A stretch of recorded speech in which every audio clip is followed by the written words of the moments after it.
Hey y'all, hey, it's your girl Shanika, and I hope y'all are having a blessed, wonderful day. I am going to be reading y'all a story from my great old women's devotional Bible, and this story is called Expect the Extraordinary, and it's coming from Mark chapter 1, verses 14 through 20. I'm first going to read from Mark chapter 1, verse 17 first before I get into the story. And it says, "Come, follow me," Jesus said, "and I will make you fishers of men." The story goes like this. It was a day like any other. It's likely the four men kissed their families goodbye and went down to the shore, just as they did every day. They probably told jokes, talked about their hopes and dreams, and bragged about how many fish they'd catch. This was the life they knew, the life they thought they were destined to live. Being fishermen was more than what they did, it was who they were. Then something extraordinary happened. Jesus came on the scene. When the divine intersects with the ordinary, everything changes. An ordinary man who catches fish becomes a disciple who fishes for people. A mother whose daily life consists of changing diapers and folding laundry becomes a shepherdess of young lives. A smart businesswoman or businessman becomes a spiritual leader. A teacher becomes a mentor. A friend becomes an intercessor. A student becomes a missionary. A tongue-tied wallflower blossoms into a gifted speaker. When Jesus enters the scene, we can expect the extraordinary. The four Galileans could never have guessed the turn their lives would take that day. They were ordinary men living ordinary lives, but they recognized the extraordinary when they saw it, left everything they knew, and chose to follow him. There were other people at the lake that day who saw Jesus, other people who heard him speak. The father of James and John was there. So were some hired men. They heard and they saw, but they stayed with their nets and fished for fish. When Jesus calls us to follow him, he is looking for people who are willing to let go of the ordinary and look for the extraordinary. Sometimes that means we're called to leave everything, our nets and our families, and go where he tells us.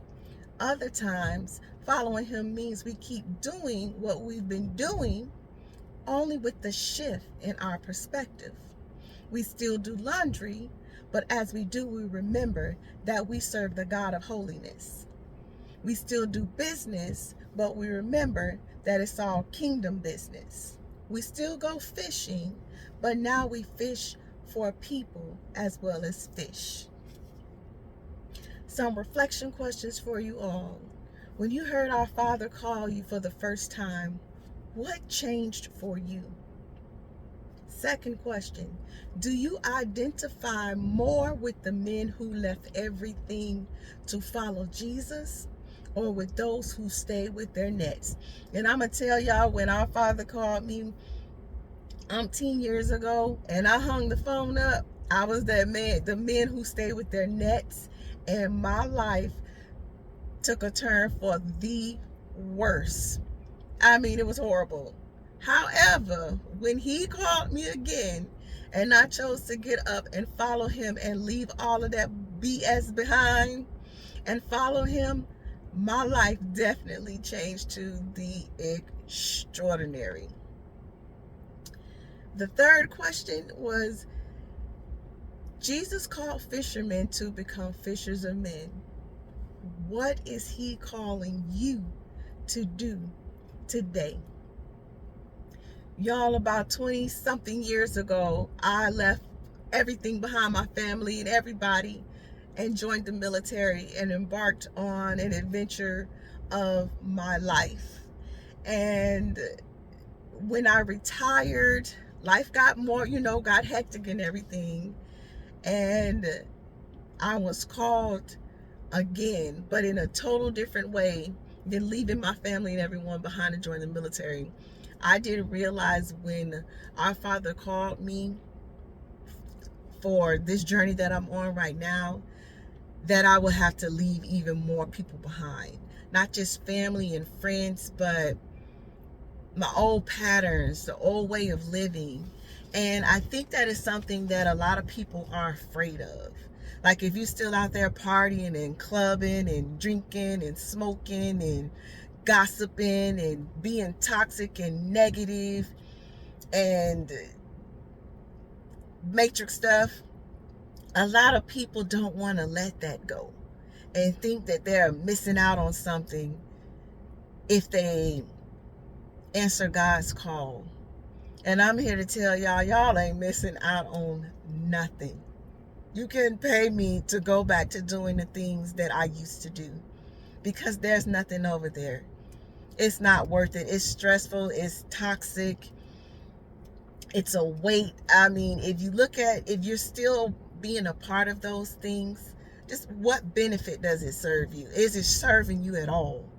And that's something that I had to ask myself.